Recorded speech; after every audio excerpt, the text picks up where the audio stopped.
Afternoon, ladies and gentlemen, and thank you for coming along to this meeting in Dixons Creek. Evan Thomas is my name. I'm your presenter for this afternoon about the planning and the things you need to take into account for the forthcoming summer fire danger period to ensure the safety and the survival of yourselves and your families. Today will not give you all the information you need. However, it's a good start for you to start to build on your preparation and your planning and your decision making. And we'll talk about Community Fireguard a little bit later in the program. With me today is my colleague from the Department of Sustainability and Environment, the DSE, Anthony, and he will talk about fire management on public lands. So Anthony will talk to you a little bit later, and you'll have the chance to ask some questions as we go through or at the end of this of the meeting, so the more formal part. So anyone who lives in a fire-prone area such as Dixons Creek, anyone who visits this area or travelling through needs to have a plan and a strategy on how we are going to survive fire. This area was impacted in the fires of January of this year. So as we move through the presentation, some of you may find some of the information a little bit disturbing and distressing.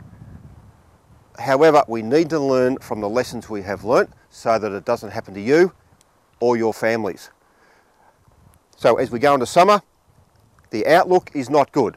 We have the potential this summer for extreme fire behaviour that may well impact on communities with the loss of life and the loss of property. So our preparation, our point to act and make decisions to ensure our survival is of paramount importance. To ensure that we do that, we need to have an understanding of the factors that influence bushfire behaviour: fuel, weather, topography.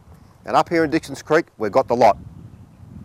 So our predominant vegetation is the natural bushland, is on the ridges.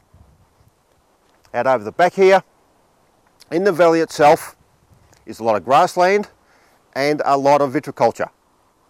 So a lot of the vineyards. And when we open up the land, such as in the valley, we are subject to more wind.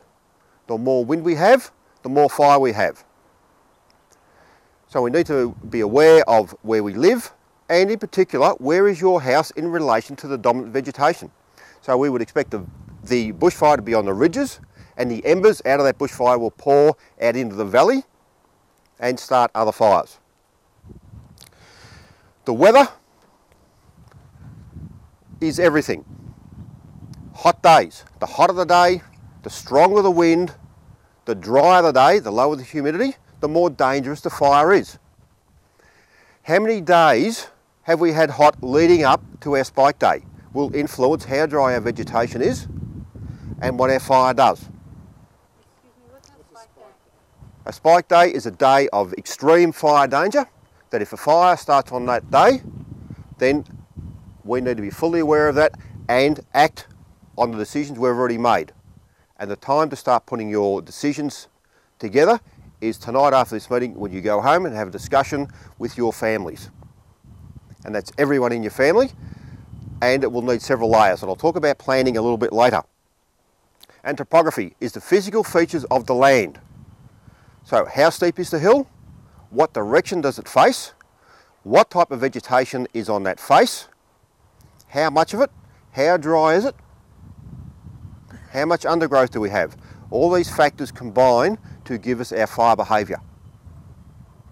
So on our northwesterly facing slopes, they dry out much earlier and quicker in the summer period because they are subject to the hot winds, the hot sun. There are more dry species. We get our stringy barks, our messmates, and they are fire reliant because fire is part of a natural environment.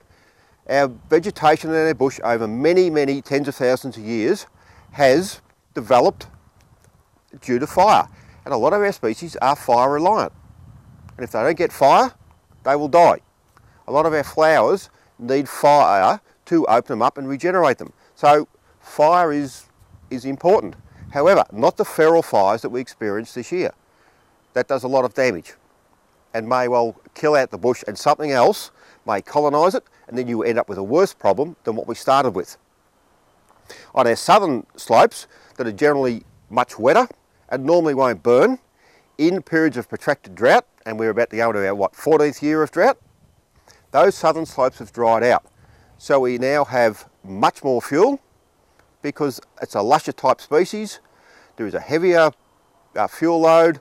There's more remnant vegetation that ends up in the gullies, the waterways. So when it does burn, it burns extremely hot and extremely aggressively, particularly when it's fanned by wind. Now, in terms of our weather, the wind is the engine room that drives the fire.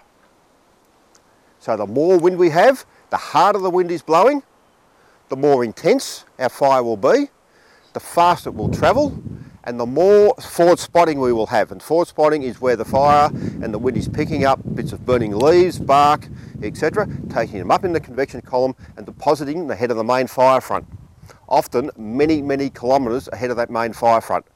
So the fire that someone over here is experiencing is not necessarily the fire you have over there, because the embers have carried this fire to your place. And if we cast our minds back to February, how dry was our vegetation? It's extremely dry. So when we went outside and the grass and the leaves are like cornflakes under your boots, it doesn't take much to ignite it.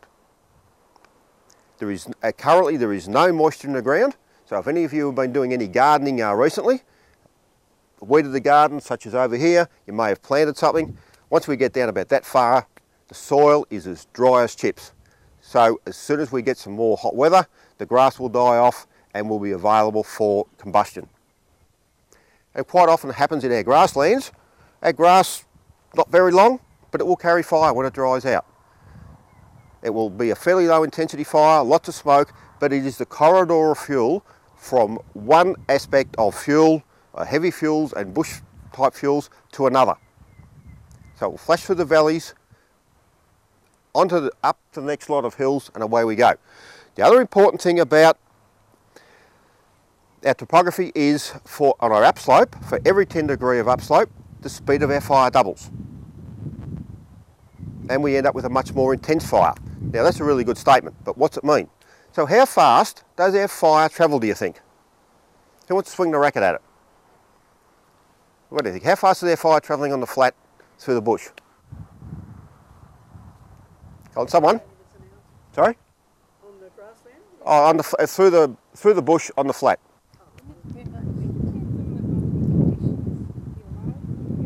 Yeah. They did, didn't they? Okay, so when you go out into the bush locally on a windy day, where is the wind? What part of the bush is affected by the winds? Up in here. So with us standing amongst the trees, how much wind are we affected by? Okay, so if we can manage our surface load vegetation, and it's all this fine stuff, these leaves, the twigs, etc., the less of that we have, the better. Is this the killing for our bushfire? We also need to manage our ladder fuels. So little shrubs like this around. So when it gets into the bush, so the fire starts on this sort of stuff, burns really quickly, it's the killing for our bushfire, it can elevate into those ladder fuels, and then we're getting the flames up high. Now, if I can keep the flames this high on the forest floor because I've reduced the fuel, or we've been able to reduce the fuel on the forest floor, we've got a less intense fire. But if we can elevate it up into the treetops, where it's affected by wind, we have got a very fast moving destructive fire, always supported by a very intense surface fire. You will get much more embers because we've got all the leaves, the bark blowing out of the trees, being blown ahead of the main fire front. So it's a much more ember attack, a lot stronger and more sustained. So managing our fuels is one of our key issues. Any questions at this stage? If I can't manage my fuels, what should I do? Okay, the safest way to survive a bushfire is do not be there. So part of our to prepare, to act, to survive is recognising the risk. So if you're living up in an area, up on the ridge over here perhaps, right in amongst the scrub on a day of extreme fire danger, make the arrangements to be gone before there is a fire anywhere near Dixon's Creek.